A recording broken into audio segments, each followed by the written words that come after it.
nouveau bilan lecture et c'est parti.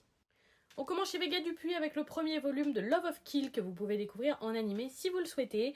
Sinon, il sera terminé en 11 tomes avec une arrivée un peu tardive 10 ans après sa sortie chez nous. Ça a quand même été une super lecture.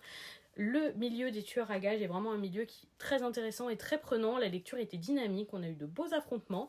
Je suis très curieuse de voir comment la romance va s'immiscer dans tout ça. En tout cas, c'est une belle découverte.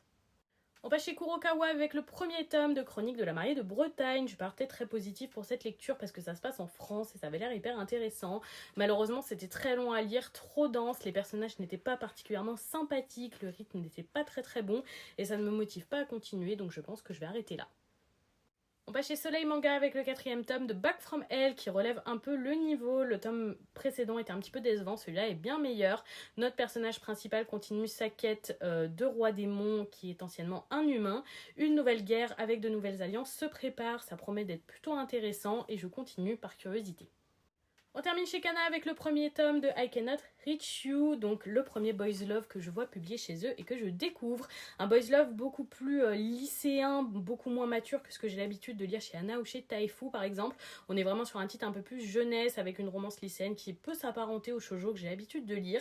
C'était très sympathique mais j'espère que ça s'accélérera un petit peu dans les prochains tomes. Et voilà pour ce bilan, dites-moi si vous avez lu ces titres ou s'ils vous tentent.